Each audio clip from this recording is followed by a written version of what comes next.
Because I've experienced what I've experienced, I don't think I would have ever went through with this hysterectomy. Simply Michelle. You're watching her on YouTube, and you know she got a vibe for me. She got a vibe for you.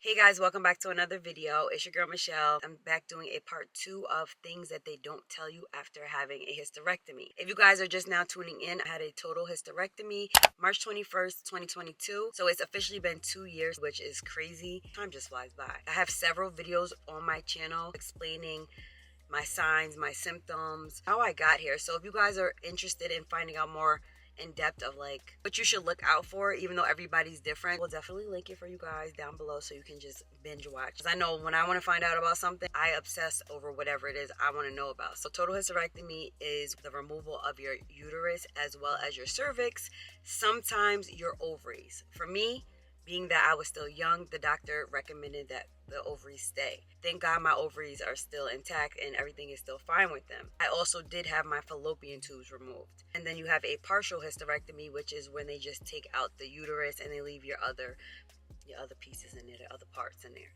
So long story short, wrap it up in a nutshell. Basically, I had to have a hysterectomy due to painful menstruals, painful ovulation, just a lot of pain. I was bleeding heavily, but for me, it was more so just the pain aspect. It was affecting my daily life. It seemed like when I got relief a week later or a few days later, I was feeling pain again. I ended up having endometriosis as well as adenomyosis, and that was in my uterus. So the uterus was very enlarged. I showed pictures of how my uterus looked when the doctor took it out, and it was just crazy. I never realized that I was walking around with such an enlarged uterus in such a small body because I'm very petite. Needless to say, we got that taken care of on March 21st. The doctor explained, certain precautions and certain things that could happen after having a hysterectomy, but not everybody's the same, and it's not guaranteed that you're going to end up with A, B, and C, right? So for the first year, it was smooth sailing for me. Waking up and not having to feel pain or having to run to the store to get sanitary napkins was like a breath of fresh air. You hear me? It was just an amazing feeling because living with pain on a day-to-day can really affect you mentally. No matter what it is, pain is pain. And that type of pain, if you know, it's debilitating. Pelvic pain, even rectal pain radiating down my legs, nausea. It was very uncomfortable, and it made it hard for me to even be, intimate at times because I was feeling pain afterwards. It just was not fun for me. So I feel like that was the best choice in that moment for me to get a hysterectomy, even though I know that everybody has their reservations and their opinions on trying different routes. I think that knowing what I know now, I do think that I would have tried more of a holistic route as opposed to doing it this way surgically, because now here we are 2 years later and I'm going to tell you certain things that I am now dealing with which don't make me too happy about. The thing that I have been experiencing after, I want to say, the first year is I was getting night sweats. I would wake up just random nights and my clothes would be saturated. I mean, wet. My hair, even the back of my kneecaps, soaking wet. But the crazy thing about it was I was freezing. I didn't really pay attention to it because it was just sudden. When you don't have a menstrual cycle anymore, it's kind of hard for you to gauge when you're supposed to ovulate. I no longer can really tell when I'm ovulating anymore, even though I still have my ovaries. Everything is different now. So I thought, maybe it's hormonal, which it probably still is. So I went to go see a doctor and they said, try different teas. It could be the elevation of your hormones. Try to sleep with bamboo linens and try to, sleep with light clothing. Did all of that. And I still have been dealing with the night sweats. Still have no answers behind it, and it's frustrating because I wake up feeling like I'm sick, but I'm not sick. Mind you, I have no fever, no cough, no respiratory symptoms, but yet my clothes are saturated.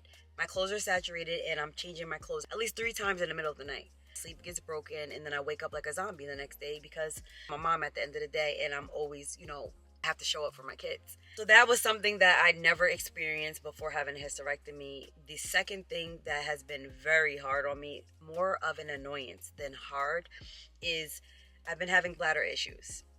And now after reading, I see that that is something that's very common. Bladder issues to the point where my bladder is always My bladder hurts, if that makes sense. Now, mind you, I thought that I was, dealing with UTIs, or, sometimes I do hold my urine when I'm out and about because maybe I don't do public restrooms. I would see the doctor about 3, 4 times within this year.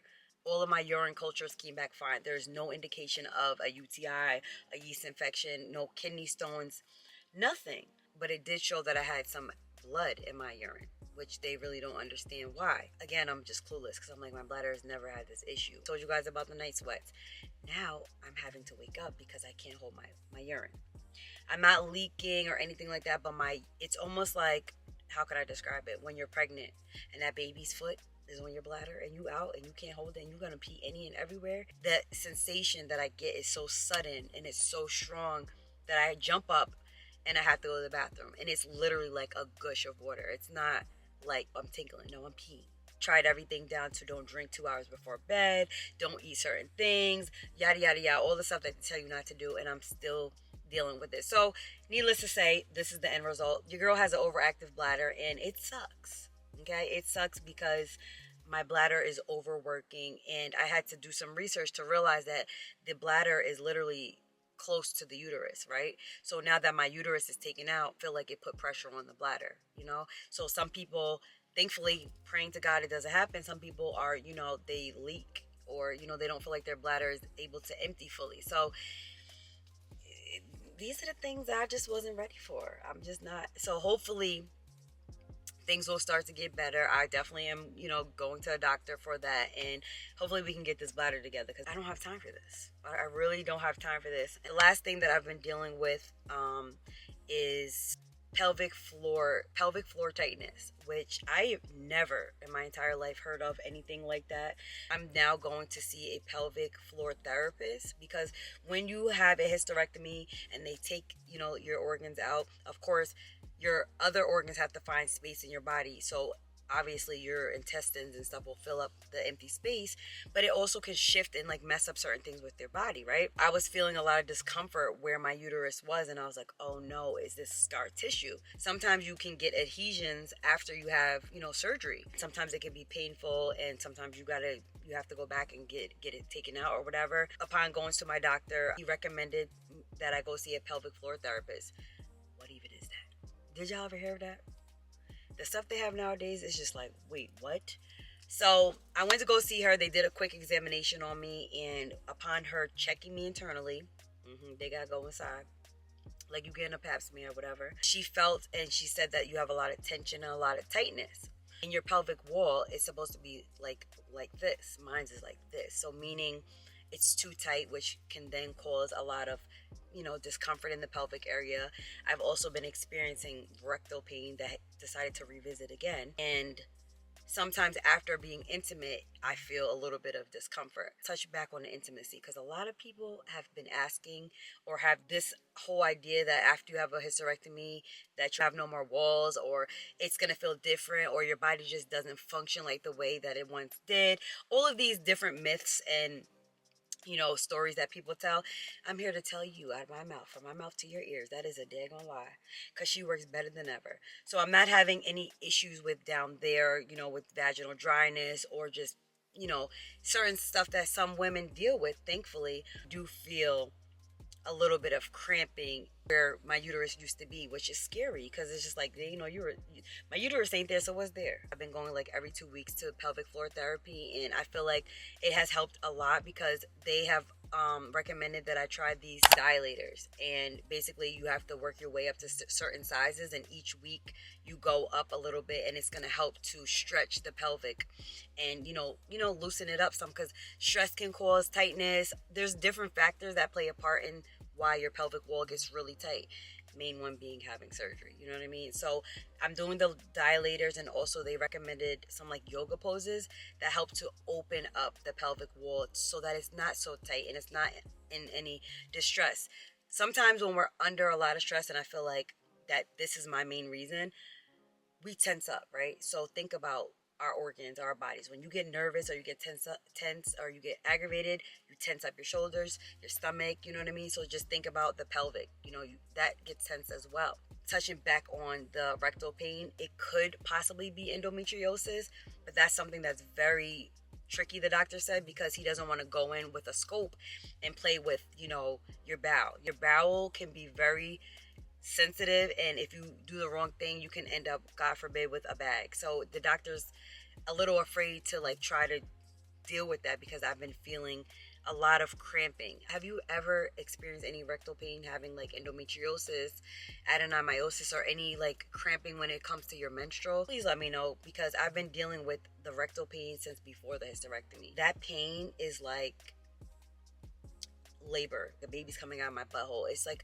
a cramping sensation that is like, I can't breathe, I can't speak, I sweat, and it lasts a good freaking 2-3 minutes. So yeah, it's a lot. And lastly,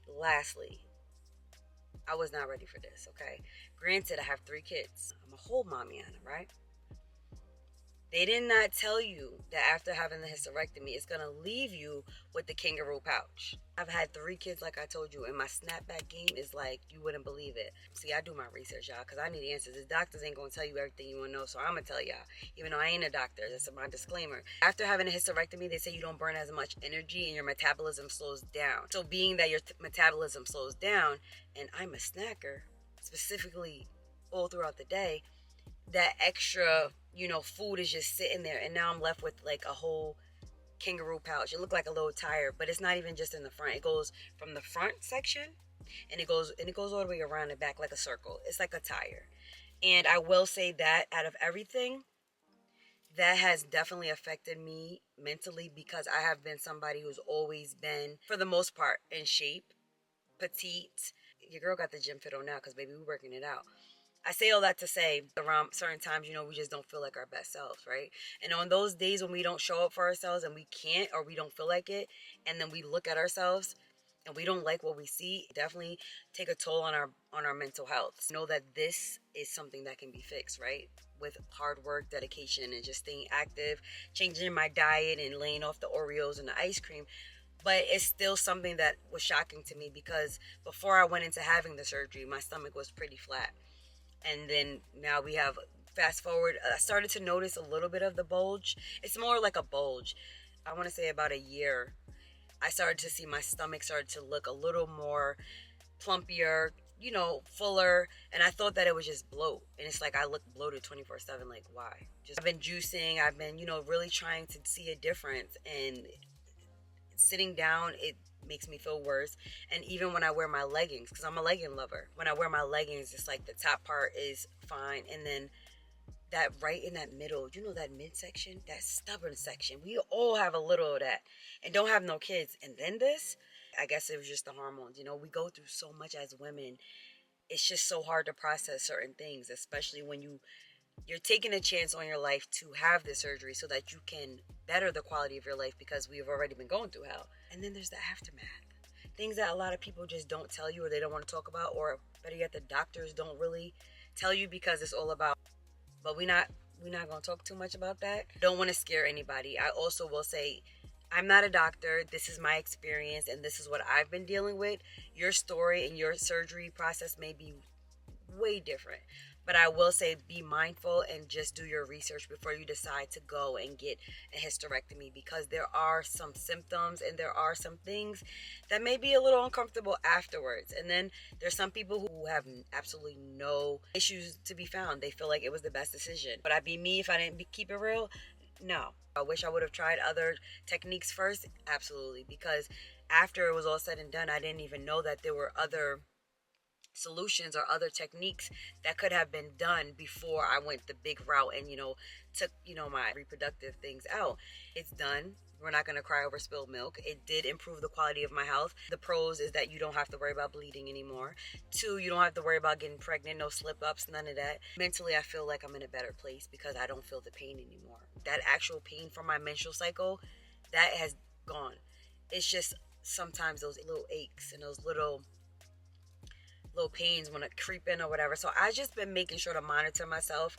Even though it's been 2 years, your body's continuously changing, right? Your organs have had to figure out other places to go because you took out your main organ. So certain things have to get back to normal, being that it's not there. Quick little update. I want to let you guys know, this is not to scare you. This is just to let you know, It's an update because I thought I was in the clear after year one. I was like, oh, I feel good. I have a little bit of, here and there. And then year two came, and then I was like, okay, there's more. Please do your research. Try all the natural remedies before you have to because, one, some people haven't had children yet. Two, it's a life-changing surgery. Three, make sure that you have support and you're not going through it alone because when I tell you, for me, my pain was so unbearable. I was about to rip every strand and every follicle out of my head because the pain after waking up and those first couple of days, it takes a lot. Also, make sure that it's something that you solely want to do, not that you're being forced or manipulated or convinced. You know what I mean? You have to feel comfortable knowing that this is what it's going to be. Know that certain things can happen and also know that everybody's story is different. So don't compare one to another. It's good to watch other videos just to, get an idea of like what to expect. But your pain tolerance, your healing process, your mental health is all differ from everybody else. You know what I mean? All in all, I feel good. You know what I mean? I feel good. Everything is still going good for me. I'm alive. It could always be worse, right? Somebody always has it way worse than us. But this is for all the people who are thinking about having a hysterectomy or who's already had one and maybe you're dealing with the same type of symptoms like me. If you guys enjoy, please give it a thumbs up, subscribe, and also comment down below if you've had any weird symptoms after having your hysterectomy and or if you're planning on having a hysterectomy and when you're scheduled. I love you guys so much and thank you so much for watching. I'll see you in my next upload. Simply Michelle.